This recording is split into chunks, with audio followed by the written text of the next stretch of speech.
ಹುಬ್ಬಳ್ಳಿಯ ಕಿಮ್ಸ್ ಆಸ್ಪತ್ರೆಯಲ್ಲಿ ನರ್ಸಿಂಗ್ ಅಧಿಕಾರಿಯಾಗಿದ್ದಂತಹ ಸುನೀತಾ ನಾಯಕ್ ಅವರನ್ನು ಧಾರವಾಡದ ಪ್ರೈಮರಿ ಹೆಲ್ತ್ ಸೆಂಟರ್ಗೆ ಗರಗ್ನಲ್ಲಿ ವರ್ಗಾವಣೆ ಮಾಡಲಾಗಿದೆ.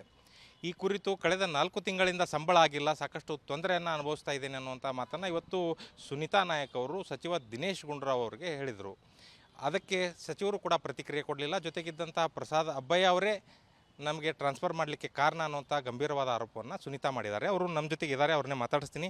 ಮೇಡಮ್, ಏನಾಗಿದೆ ಘಟನೆ, ಯಾಕೆ ನಿಮ್ಮನ್ನು ವರ್ಗಾವಣೆ ಮಾಡಲಾಗಿದೆ ಮತ್ತು ಯಾಕೆ ತಾವು ದುಃಖವನ್ನು ವ್ಯಕ್ತಪಡಿಸ್ತಾ ಇದ್ದೀರಿ ಅಂತ? ಸರ್, ಏನಂದರೆ ನಂದು ಶೈಕ್ಷಣಿಕ ವರ್ಷ ಅಂದರೆ ಮಕ್ಕಳು ಸ್ಕೂಲ್ ಏನು ಸ್ಟಾರ್ಟ್ ಆಗಿರುತ್ತಲ್ಲ ಆ ಟೈಮಲ್ಲಿ ವರ್ಗಾವಣೆ ಮಾಡಬಾರ್ದು ಅನ್ನೋ ಒಂದು ಆದೇಶ ಕೂಡ ಇದೆ ಸರ್. ಅದು ಮೀರಿನೂ ನನಗೆ ಗೊತ್ತೇ ಇಲ್ಲ ನಂದು ಈ ರೀತಿ ವರ್ಗಾವಣೆ ಲಿಸ್ಟಲ್ಲಿ ನನ್ನ ಹೆಸರು ಇರುತ್ತೆ ಅಂತೇಳಿ. ಸಡನ್ನಾಗಿ ನಾನು ನೋಡಿದಾಗ ವರ್ಗಾವಣೆ ಲಿಸ್ಟಲ್ಲಿ ನನ್ನ ಹೆಸರಿತ್ತು ಸರ್. ಅದನ್ನು ಕಡೆಗೆ ನಮ್ಮ ಅಸೋಸಿಯೇಷನ್ ಅವರೆಲ್ಲ ಹೋಗಿ ಸೇರಿ ನಾವು ಬೆಂಗಳೂರಲ್ಲಿ ನಮ್ಮ ಆರೋಗ್ಯ ಇಲಾಖೆ ಪ್ರಧಾನ ಕಾರ್ಯದರ್ಶಿ ಸರ್ ಕಡೆ ಇದಾಯ್ತಲ್ಲ ಸರ್ ಕಡೆ ಕೇಳಕ್ಕಂತ ಹೋಗಿದ್ವಿ ಸರ್. ಎಲ್ಲರೂ ಸೇರಿ ಹೋದಾಗ ಅವರು ಇದಾಯ್ತಲ್ಲ ಸರ್ ಕೇಳಿದರು, ಕಿಮ್ಸ್ ಅವ್ರು ಹಂಗಿದ್ರೆ ಕಿಮ್ಸಲ್ಲಿ ನಿಮ್ದು MLA ತಮ್ಮ ಕೆಲಸ ಮಾಡ್ತಿದ್ದಾರೆ ಡಾಕ್ಟರ್ ಆಗಿ ಅಂತ ಅಂದ್ರು ಸರ್. ಅವರು ಹೌದು ಸರ್ ಅಂತಂದೆ. ಹಂಗಂದ್ರೆ ನಿಮ್ಗೆ ಏನೂ ಕೆಲಸ ಆಗಂಗಿಲ್ಲ, ನೀವು ನಡೆದು ಬಿಡ್ರಿ, ಇಲ್ಲಿ ನಿಲ್ಲಕ್ಕೆ ಹೋಗ್ಬಿಡ್ರಿ ಅಂತ ಅಂದ್ರು ಸರ್ ನೇರವಾಗಿ. ನಾನು ಒಬ್ಬಳು ಮುಂದಲ್ಲ ಸರ್, ನಮ್ಮ ಅಸೋಸಿಯೇಷನ್ ಅವ್ರು ಎಲ್ಲರ ಮುಂದೆ ಈ ರೀತಿಯಾಗಿ ಅಂದ್ರು ಅವರು. ಅದಾದಮೇಲೆ ನಾನು ಕೇಳಿದೆ ಅವರಿಗೆ ಹೊರಗಡೆ, ನಾನು ಅಲ್ಲಿ ನಿಲ್ಲಿಲ್ಲ, ನಾನು ಹೊರಗಡೆ ಬಂದೆ. ಆಮೇಲೆ ನಮ್ಮ ಅಸೋಸಿಯೇಷನ್ ಅವರೆಲ್ಲ ಡಿಸ್ಕಸ್ ಮಾಡಿ ಯಾಕೆ ಈ ರೀತಿ ಏನು ಅಂತ ಅಂದಾಗ ನಾನು ಪ್ರಸಾದ್ ಅಬ್ಬಯ್ಯ ಸರಿಗೆ ನೇರವಾಗಿ ಕೇಳಿದೆ, ಸರ್ ನಂದು ಏನು ತಪ್ಪಿದೆ, ನನಗೆ ಯಾವ ರೀತಿ ಈ ರೀತಿ ಇದಾಗಿದ್ದಕ್ಕೆ ಅದೆಲ್ಲ ನನಗೆ ಗೊತ್ತಿಲ್ಲಮ್ಮ, ನೀವು ನರ್ಸ್ಗಳಾಗೇ ಇರಬೇಕು, ಅದೆಲ್ಲ ನನಗೆ ಗೊತ್ತಿಲ್ಲ, ನಿಮ್ದು ಏನೋ ಒಂದು ವರ್ಗಾವಣೆ ಅನ್ನೋದು ಇದಿರುತ್ತೆ ಅದರಲ್ಲಿ ವರ್ಗಾವಣೆ ಮಾಡಿದ್ದಾರೆ ಅಂತ ಹೇಳಿದ್ರು ಸರ್. ಆದರೆ ವರ್ಗಾವಣೆ ಮಾಡೋಕ್ಕೆ ನಾನು ಕಿಮ್ಸಲ್ಲಿ ನಾನು ಒಬ್ಬಳೇ ಇರಲಿಲ್ಲ ಸರ್. 15 ವರ್ಷದಿಂದ ಅದಕ್ಕಿಂತ ಹೆಚ್ಚು ವರ್ಷ ಸೇವೆ ಮಾಡಿದವರು ಅಲ್ಲಿದ್ದಾರೆ ಸರ್. ಆಮೇಲೆ ಕರ್ತವ್ಯ ಲೋಪ ಆಗಲಿ ಯಾವುದೇ ತಪ್ಪುಗಳಾಗಲಿ ನನ್ನಿಂದ ಆಗಿಲ್ಲ ಅನ್ನೋದು ನನಗೆ ಕರೆಕ್ಟಾಗಿ ಗೊತ್ತಿದೆ ಸರ್. ಈಗ ಏನು ಅಪವಾದ ಕೇಳಿ ಬರ್ತಿದೆ ಅಂದರೆ ಏನೋ ತಪ್ಪು ಮಾಡಿದ್ದಾರೆ ಇವರು, ಇವರಿಗೆ ತಪ್ಪಿಗೆ ಪನಿಷ್ಮೆಂಟ್ ಆಗಿ ವರ್ಗಾವಣೆ ಮಾಡಿದ್ದಾರೆ ಅಂತೇಳಿ ನನಗೆ ಸಿಕ್ಕ ಸ್ಟಾಪ್ ಕೇಳ್ತಿರ್ತಾರೆ. ಏನೋ ವರ್ಗಾವಣೆ ಏನೋ ತಪ್ಪು ಏನಾಯಿತು ಅಂತ ಕೇಳ್ತಾರೆ ಸರ್.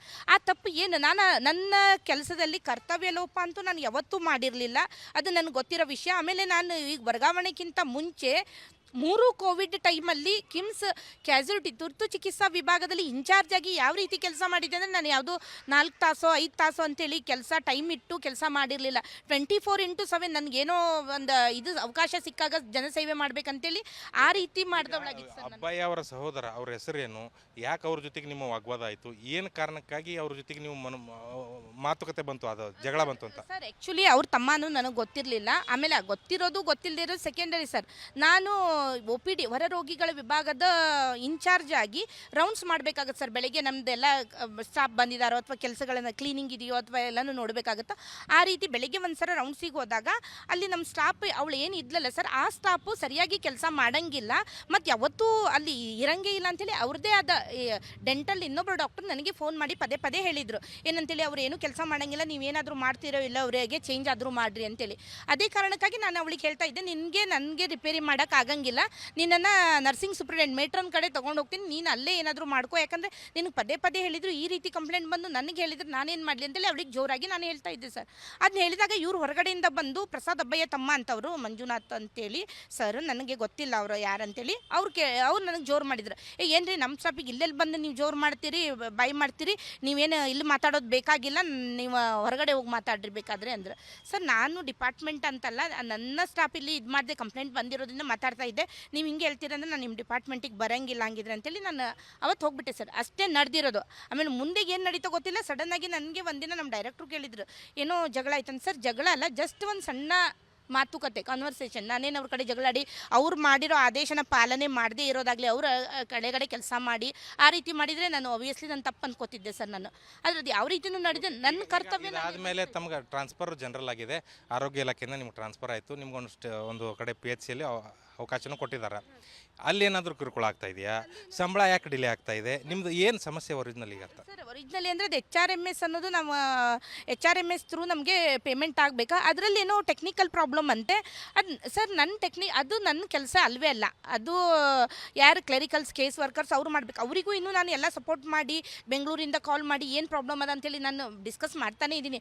ಅದಾಗ್ಯೂ ನಂದು ಏನಂದರೆ ಸರ್, ನನ್ನ ದಿನ 4 ತಾಸು journey up and down sir ನನಗೆ ಅದ್ರ ಬಗ್ಗೆ ಗೊತ್ತಿಲ್ಲ ಸರ್, ಯಾಕೆ ಈ ರೀತಿ ಆಗ್ತಿದೆ ಅಂತೇಳಿ. ಆದರೆ ಸರ್ ನಾನು ದಿನ 4 ತಾಸು ಜರ್ನಿ ಮಾಡಿಕೊಂಡು ಬೆಳಿಗ್ಗೆ ಹೋದಳು ರಾತ್ರಿ ಬರ್ತೀನಿ, ಸಾಯಂಕಾಲ ಮನೆಗೆ ಬರ್ತಿದ್ದೀನಿ ಸರ್. ಇಷ್ಟೆಲ್ಲ ಕಷ್ಟಪಟ್ಟರು ನನಗೆ ಯಾಕೆ ಈ ಪನಿಷ್ಮೆಂಟ್? ಆಮೇಲೆ ನನಗೆ ಸಿಕ್ಕವರೆಲ್ಲ ಕೇಳ್ತಾರೆ, ಏನು ತಪ್ಪು ಮಾಡಿದೆ ಅಂತಲ್ಲ, ನಿನಗೆ ಪನಿಷ್ಮೆಂಟ್ ಟ್ರಾನ್ಸ್ಫರ್ ಅಂತಲ್ಲ. ಸರ್ ನಾನು ಮಾಡಿರೋ ತಪ್ಪೇನು ಸರ್? ಯಾಕಂದರೆ ನಾನು ಇಷ್ಟು ವರ್ಷ ಒಳ್ಳೆ ಕೆಲಸ ಮಾಡಿಕೊಂಡು ಹೋರಾಟ ಮಾಡಿಕೊಂಡು. ಆಯ್ತು, ಈಗ ನೀವು ಮುಂದೆ ಏನು ಮಾಡ್ಬೇಕಂತೀರಿ? ಈಗ ಡ್ಯೂಟಿನೂ ಮಾಡ್ತಾ ಇದ್ದೀರಿ, ನಿಮ್ಗೆ ಸಂಬಳ ಬಂದೇ ಬರುತ್ತೆ, ಸ್ವಲ್ಪ ತಡ ಆಗಿರ್ಬೋದು, ಟೆಕ್ನಿಕಲಿ ಪ್ರಾಬ್ಲಮ್ ಇದ್ರೂ ಬಗೆಹರಿಬೇಕು. ಮುಂದೆ ಏನು ಮಾಡಬೇಕು, ಏನಾಗಬೇಕಂತ ನಿಮ್ಮದು ಬೇಡಿಕೆ ಇದೆ ಅಂತ? ಸರ್ ಬೇಡಿಕೆ ಇನ್ನೊಂದೇನೆಂದರೆ, ನಾನು ಅವತ್ತು ಟ್ರಾನ್ಸ್ಫರ್ ಟೈಮಲ್ಲಿ ನನಗೆ ಕೌನ್ಸಿಲಿಂಗ್ ಮಾಡ್ಬೇಕಂತಂದ್ರೆ ಸರ್, ನಾನು 1 ತಿಂಗಳ ಮತ್ತು 10 ದಿನ ಬರೀ ನನ್ನ ಪ್ಲೇಸ್ಮೆಂಟ್ ಸಲುವಾಗಿ ಓಡಾಡಿದೆ. ಅವರಿಗೆ ನಂದು ಏನು ತಪ್ಪದಂತ ನಾನು ತಿಳ್ಕೊಬೇಕಲ್ಲ ಸರ್, ಇದ್ದಕ್ಕಿದ್ದಂಗೆ ಇವ್ರು ಈ ರೀತಿ ಮಾಡಿದ್ರೆ ಅಂತೇಳಿ ನಾನು ಕೇಳಕ್ಕೆ ಪ್ರಯತ್ನ ಪಟ್ಟೆ.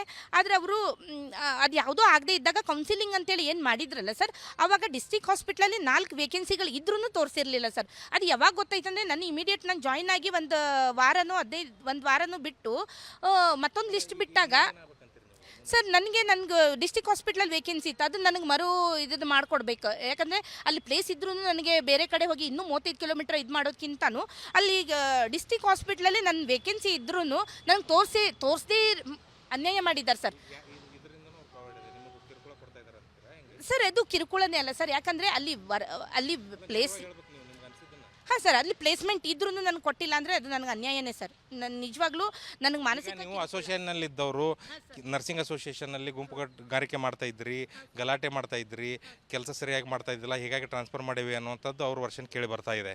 ಅದಕ್ಕೇನು ನಿಮ್ಮ ಅಭಿಪ್ರಾಯ? ಮತ್ತು ನಿಮ್ಮ ನರ್ಸಿಂಗ್ ಅಸೋಸಿಯೇಷನ್ ರಾಜ್ಯ ಮಟ್ಟದಲ್ಲೂ ಇದೆ, ಅವ್ರೇನಾದರೂ ಮಾತಾಡಿದಾರ? ಏನು ಹೇಳಿದಾರೆ ತಮ್ಮ? ಅವರೆಲ್ಲ ಮಾತಾಡಿದ್ದಾರೆ ಸರ್, ಅವರಿಗೂ ಎಲ್ಲ ಗೊತ್ತಿದೆ ಸರ್. ನಾನು ಗುಂಪುಗಾರಿಕೆ ಮಾಡ್ಕೊಂಡು ಅಡ್ಡಾಡಿಲ್ಲ ಸರ್. ಇನ್ನೂ ಗುಂಪುಗಾರಿಕೆ ಮಾಡ್ಕೊಳ್ಳೋ ಗುಂಪುಗಳೇ ಬೇರೆ ಇದಾವಲ್ಲ ಸರ್. ಅಲ್ಲಿ ನಾನು ನ್ಯಾಯ ಬೇಕಾದಾಗ ನ್ಯಾಯನ ಕೇಳಿರ್ತೀನಿ ಹೊರತು ನನಗೆ ನ್ಯಾಯ ಬೇಕಾದಾಗ ನಾನು ಅಸೋಸಿಯೇಷನಿಂದ ನ್ಯಾಯ ಬೇಕಂತ ಹೋರಾಡಿದ್ದೇನೆ ಹೊರತು ಕರ್ತವ್ಯ ಲೋಪ ಎಲ್ಲೂ ಮಾಡಿಲ್ಲ ಸರ್. ನನ್ನ ಕರ್ತವ್ಯದ ಸಮಯದಲ್ಲಿ ನಾನು ಯಾವತ್ತೂ ಹೋರಾಟ ಅಂತ ಎಲ್ಲೂ ಹೋಗೇ ಇರಲಿಲ್ಲ. ನನ್ನ ಕರ್ತವ್ಯನ ನನ್ನ ಎಲ್ಲರೂ ನೋಡಿರ್ಬೋದು ಸರ್. ನಾನು ಎಮರ್ಜೆನ್ಸಿ ವಾರ್ಡಿಗೆ ಹಾಕಿದೆ. ಎಮರ್ಜೆನ್ಸಿ ವಾರ್ಡಲ್ಲೂ 3 ವರ್ಷ ಕೋವಿಡ್ ಟೈಮಲ್ಲಿ ಯಾವ ರೀತಿ ಸೇವೆ ಮಾಡಿದ್ದೇನೆ ಅಂದರೆ, ನನ್ನ 4 ತಾಸು 8 ತಾಸು ಡ್ಯೂಟಿ ಮಾಡಿದಲ್ಲ, 24/7 ನನಗೆ ವರ್ಕ್. ಇದನ್ನ ಸರ್ಕಾರದ ಗಮನಕ್ಕೂ ತಂದಿರಿ, ಆರೋಗ್ಯ ಇಲಾಖೆ ಗಮನಕ್ಕೆ ತಂದಿರಿ, ಎಲ್ಲ ಹಂತದ ಅಧಿಕಾರಿ ಭೇಟಿ ಆದ್ರಿ, ಸಚಿವರನ್ನು ಭೇಟಿ ಆಗಿದ್ರಿ, ಇವತ್ತು ಕೂಡ ಭೇಟಿ ಆದ್ರಿ.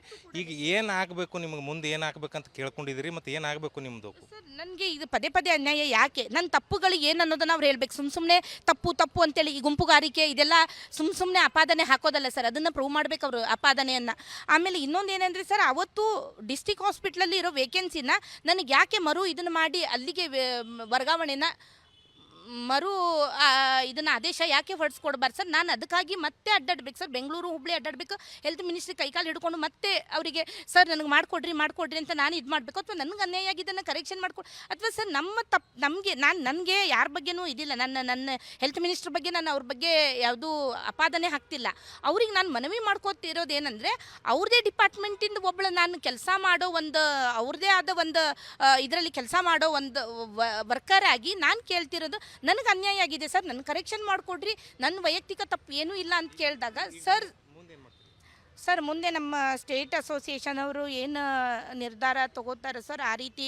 ಆಮೇಲೆ ನಮ್ಮ NGO ಸಂಘದವರು ಇದ್ದಾರೆ, ಅವರು ನನಗೆ ನಮ್ಮ ಡಿಸ್ಟ್ರಿಕ್ಟ್ ಪ್ರೆಸಿಡೆಂಟ್ ಕಾಲ್ ಮಾಡಿ ಹೇಳಿದರು, ಇಲ್ಲ ನಾವೆಲ್ಲ ಜೊತೆಗಿದ್ದೀವಿ, ನೀವು ಈ ರೀತಿ ಇದನ್ನು ಮಾಡ್ಕೋಬೇಡ್ರಿ, ಮಾಧ್ಯಮದವರೆಗೂ ಹೋಗ್ಕೊಂಡು ಇದು ಮಾಡ್ಕೊಳ್ಳೋದು ಬೇಡ, ನಾವು ಪೇಮೆಂಟ್ ಆಗೋದಕ್ಕಾಗಲಿ ನಿಮ್ದು ಯಾವುದೇ ಇದ್ದಿದ್ರು ಅದನ್ನು ಕರೆಕ್ಷನ್ ಮಾಡ್ಕೊಳಕ್ಕೆ ನಾವೆಲ್ಲ ಜೊತೆಯಾಗಿರ್ತೀವಿ, ಇದನ್ನು ನೋವು ಮಾಡ್ಕೋಬೇಡ್ರಿ ಅಂತೇಳಿ. ಈಗ 1 ಅವರ್ ಅವರು ಪ್ರಸಾದ್ ಅಬ್ಬಯ್ಯ ಸರಿಗೆ ಹೇಳೋದೇನೆಂದರೆ, ನಾನು ಅವ್ರಿಗೆ ಮನವಿ ಮಾಡೋದೇನೆಂದರೆ, ಸರ್ ನಾನು ಅವರಿಗೆ ಯಾವುದೇ ಅನ್ಯಾಯ ಮಾಡಿಲ್ಲ, ಹೌದು ನನ್ನ ವೈಯಕ್ತಿಕ ಅವ್ರ ಮೇಲೆ ಯಾವುದೂ ದ್ವೇಷ ಇರಲಿಲ್ಲ.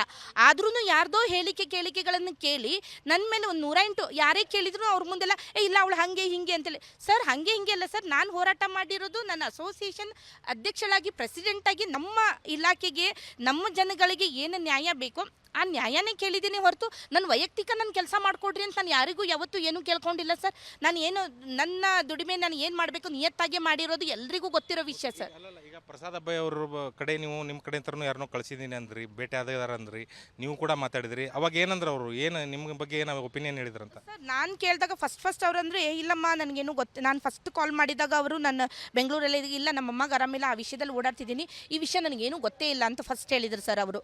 ಆಮೇಲೆ ಸೆಕೆಂಡ್ ಟೈಮ್ ಕಾಲ್ ಮಾಡಿದಾಗ ಇಲ್ಲ ನಿಮ್ಮ ಸೂಪ್ರಿಡೆಂಟಿಗೇನೋ ನೀವೇನೇನೋ ಅಂದ್ರಂತೆ, ಹೆಂಗೆ ಡೈರೆಕ್ಟರ್ ಆಗ್ತೀರಿ ಏನು ಅಂತೇಳಿ ಎಲ್ಲ ಹೇಳಿದ್ರಂತೆ ಅಂತ ಅಂದರು. ಅದಾದಮೇಲೆ ಇಲ್ಲ ನೀವು ನರ್ಸ್ಗಳಾಗೇ ಇರಬೇಕು. ಅವತ್ತು ಡಾಕ್ಟರ್ಸ್ದು ಒಂದು ಇದು ಮಾಡಿದ್ರಲ್ಲ ಸರ್, ಒಂದು ಅವರು ವಿಡಿಯೋ ಮಾಡಿ ಶೇರ್ ಮಾಡಿ ಎಲ್ಲ ವೈರಲ್ ಆಗಿತ್ತಲ್ಲ ಸರ್, ಅದನ್ನು ನನ್ನ ಬೀಯಿಂಗೇ ಪ್ರೆಸಿಡೆಂಟಾಗಿ ಒಂದು ಹಂತದಲ್ಲಿ ಏನು ಹೋರಾಟ ಮಾಡಬೇಕು ಅದನ್ನು ನಾನು ಮಾಡಿದ್ದೆ ಸರ್. ಅದೆಲ್ಲ ಮಾಡಿದ್ದಕ್ಕೆ ಅವ್ರು MLA ಕಡೆ ಎಲ್ಲ ಕಡೆ ಆಗಿರ್ತಾರೆ, ಹಾಗಾಗಿ ಅವರೆಲ್ಲ ಬಂದು ಕಂಪ್ಲೇಂಟ್ ಮಾಡಿರೋದ್ರಿಂದ ನಿಮ್ಮನ್ನು ಟ್ರಾನ್ಸ್ಫರ್ ಮಾಡಬೇಕಾಯಿತು ಅಂತ ಒಂದು ಮಾತನ್ನು ಕೂಡ ಅವ್ರು ಹೇಳಿದರು ಸರ್. ನರ್ಸಾಗೇ ಇರಬೇಕನ್ನೋ ಮಾತನ್ನು ಕೂಡ ಹೇಳಿದರು. ಇದೆಲ್ಲ ಆ್ಯಕ್ಚುಲಿ ನಾನು ಅವತ್ತನೇ ಆಮೇಲೆ ನರ್ಸ್ ಆಗೇ ಇರಬೇಕಂದ್ರೆ ಏನು ಅರ್ಥ ಸರ್? ನಾವು ನನ್ನ ಕರ್ತವ್ಯದಲ್ಲಿ ನನ್ನ ಕರ್ತವ್ಯನ ಮಾಡ್ತಾನೆ ಇರ್ತೀನಿ. ಅಂದರೆ ನಮಗೆ ಏನಾದರೂ ಅನ್ಯಾಯ ಆದರೆ ನಾವು ಅದನ್ನು ವ್ಯಕ್ತಪಡಿಸಬಾರ್ದ ಅಥವಾ ಅದನ್ನು ನಮ್ಗೆ ನ್ಯಾಯ ಕೇಳಬಾರ್ದ ಸರ್? ಈ ಎಲ್ಲ ಒಂದು ಇದನ್ನು ಯಾಕೆ ಮಾಡ್ತಿದ್ದಾರೆ ಅನ್ನೋದು ನನಗೂ ಗೊತ್ತಿಲ್ಲ ಸರ್. ವೈಯಕ್ತಿಕ ಅವ್ರು ಯಾಕೆ ದ್ವೇಷ ಈ ಪರಿ ಇಲ್ಲ ಅವಳಿಗೆ ಮಾಡಬೇಡ್ರಿ, ಯಾರದೇ ಕಡೆ ಹೋದ್ರೂ ಇಲ್ಲ ಪ್ರಸಾದ್ ಅಬ್ಬಯ್ಯ ಅವ್ರು ಹೇಳಿ. ಆಮೇಲೆ ನಾನು ನೆಕ್ಸ್ಟ್ ಟೈಮ್ ಇನ್ನೊಂದು ಸಲ ನಾನು ಹೆಲ್ತ್ ಮಿನಿಸ್ಟ್ರಿಗೆ ಭೇಟಿ ಆಗೋಕೆ ಹೋದಾಗ ಫಸ್ಟ್ ಹೆಲ್ತ್ ಮಿನಿಸ್ಟ್ರ್ ಅಂದರು, ಇಲ್ಲ ಪಾಪ ಒಳ್ಳೆ ಇದು ಮಾಡ್ತಾರೆ ಅವರು, ಅವರಿಗೆ ಚೇಂಜ್ ಮಾಡಿಕೊಡ್ರಿ, ಕಿಮ್ಸಿಗೆ ಇದು ಟ್ರಾನ್ಸ್ಫರ್ ವರ್ಗಾವಣೆ ಮಾಡಿಕೊಡ್ರಿ ಅಂತೇಳಿ ಈವನ್ ನಮ್ಮ ಡೈರೆಕ್ಟ್ರಿಗೂ ಫೋನ್ ಮಾಡಿ ನಮ್ಮದು ಸರ್ ದಿನೇಶ್ ಗುಂಡೂರಾವ್ ಸರ್ ಹೇಳಿದ್ರು ಸರ್. ಅದಾದಮೇಲೆ ನೆಕ್ಸ್ಟ್ ನಾನು ಅವ್ರಿಗೆ ಹೋಗಿ ಭೇಟಿ ಆದಾಗ ಇಲ್ಲ ಒಂದು ಸರ ಸರ್ಕಾರದಿಂದ ಬಂದಿರೋ ಆದೇಶ ಸರ್ಕಾರದಿಂದ ಬರಬೇಕಂತೇಳಿ ನಮ್ಮ ಬೆಂಗಳೂರು ನಿರ್ದೇಶಕರು ಹೇಳಿದರು ಸರ್. ಅದಾಗಿ ನಾನು ಮತ್ತೆ ದಿನೇಶ್ ಗುಂಡೂರಾವ್ ಸರ್ ಕಡೆ ಹೋದೆ. ಸರ್ ಈ ರೀತಿ ಹೇಳ್ತಿದ್ದಾರೆ ಅಂದಾಗ ಇಮಿಡಿಯೇಟಾಗಿ ಅವ್ರ ಪಕ್ಕದಲ್ಲಿರೋ ಸೆಕ್ರೆಟ್ರಿ ಇದಾಯಿತಲ್ಲ ಸರ್ ಹೇಳಿದರು, ಇಲ್ಲ ಸರ್ ಇವ್ರದನ್ನು ಮಾಡೋಕ್ಕಾಗಂಗಿಲ್ಲ ಸರ್, ಪ್ರಸಾದ್ ಅಬ್ಬಯ್ಯ ಸರ್ ಗಲಾಟೆ ಮಾಡಿ ತಗ್ಸಿರೋದು ಸರ್ ಇವರಿಗೆ ಅಂತಂದ್ರು ಸರ್. ಅವರು ಒಂದು ಮಾತನ್ನು ಅಂದರು. ಅದಕ್ಕೆ ನಾನು ಆಯ್ತು ಸರ್ ಅಂತೇಳಿ ಹೊರಗೆ ಬಂದು ನಾನು ಪ್ರಸಾದ್ ಅಬ್ಬಯ್ಯ ಸರಿಗೆ ಕಾಲ್ ಮಾಡಿದೆ. ಸರ್ ಗಲಾಟೆ ಮಾಡಿ ತಗ್ಸಿದ್ರಿ ಅಂತ ಹೇಳಿದ್ರಂತಲ್ಲ ಸರ್, ಗಲಾಟೆ ಮಾಡಿ ತಗ್ಸುವಂಥ ಕೆಲಸ ಅವ್ರು ಹೇಳಿದ್ರಲ್ಲ ಸರ್, ಗಲಾಟೆ ಮಾಡಿ ತಗ್ಸುವಂಥ ಕೆಲಸ ತಪ್ಪು ನಾನು ಏನು ಮಾಡಿದ್ದೀನಿ ಸರ್ ಅಂದರೆ, ಇಲ್ಲಮ್ಮ ಹಾಗೇನಿರಂಗಿಲ್ಲಮ್ಮ, ನಾನೇನು ಮಾಡೋಕ್ಕಾಗತ್ತಾ, ನಾನೇ ಯಾವುದು ಗಲಾಟೆ ಮಾಡಿಲ್ಲ, ಅವ್ರು ಹಾಗೆ ತಲೆಹರಟೆಗಳು ಏನೋ ಹೇಳ್ತಿರ್ತಾರೆ ಅಂತ ಇದೇ ಮಾತನ್ನೇ ನಂಗೆ ಪ್ರಸಾದ್ ಅಬ್ಬಯ್ಯ ಸರ್ ಹೇಳಿದ್ರು ಸರ್ ಅವತ್ತು. ಒಟ್ಟಾರೆಯಾಗಿ ಪ್ರಸಾದ್ ಅಬ್ಬಯ್ಯ ಅವರ ಕಾರಣದಿಂದ ವರ್ಗಾವಣೆ ಆಗಿದೆ, ನನಗೆ ನ್ಯಾಯ ಬೇಕು ಅನ್ನುವಂಥ ಮಾತನ್ನು ಸುನೀತಾ ಅವರು ಮಾಡ್ತಾ ಇದ್ದಾರೆ. ಜೊತೆಗೆ ರಾಜ್ಯದಲ್ಲಿ ಅವರ ಅಸೋಸಿಯೇಷನ್ ಇದೆ, ಸಂಘಟನೆ ಮುಖಂಡರು ಕೂಡ ಈಗ ಮಾಧ್ಯಮದಲ್ಲಿ ಪ್ರಸಾರವಾಗುತ್ತಿದ್ದಂತೆ ಸಾಕಷ್ಟು ಜನ ಅವರನ್ನು ಸಂಪರ್ಕಿಸ್ತಾ ಇದ್ದಾರೆ. ಯಾವ ರೀತಿ ಹೊಂದಾಣಿಕೆ ಮಾಡ್ತಾರೆ ಅನ್ನೋಂಥದ್ದನ್ನು ಕಾಯ್ದು ನೋಡಬೇಕು. ಕ್ಯಾಮ್ರಾ ಪರ್ಸನ್ ಶೇಖರ್ ಜೊತೆ ಪರಶುರಾಮ್ ತಹಶೀಲ್ದಾರ್, ವಿಸ್ತಾರ ನ್ಯೂಸ್, ಹುಬ್ಬಳ್ಳಿ. ಅನುಕ್ಷಣದ ಸುದ್ದಿಗಳಿಗಾಗಿ ವಿಸ್ತಾರ ನ್ಯೂಸ್ ಯೂಟ್ಯೂಬ್ ಚಾನೆಲ್ ಸಬ್ಸ್ಕ್ರೈಬ್ ಮಾಡಿ. ಹೊಸ ಸುದ್ದಿಗಳ ನೋಟಿಫಿಕೇಶನ್ಗಾಗಿ ಬೆಲ್ ಐಕಾನ್ ಕ್ಲಿಕ್ ಮಾಡಿ. ಲೇಟೆಸ್ಟ್ ಅಪ್ಡೇಟ್ಸ್ಗಾಗಿ www.vistaranews.com ವೆಬ್ಸೈಟ್ಗೆ ವಿಸಿಟ್ ಮಾಡಿ. ಅಂಗೈಯಲ್ಲೇ ಜಗತ್ತಿನ ಸುದ್ದಿ ತಿಳಿಯಲು ವಿಸ್ತಾರ ನ್ಯೂಸ್ ಕನ್ನಡ ಆಪ್ ಡೌನ್ಲೋಡ್ ಮಾಡಿ.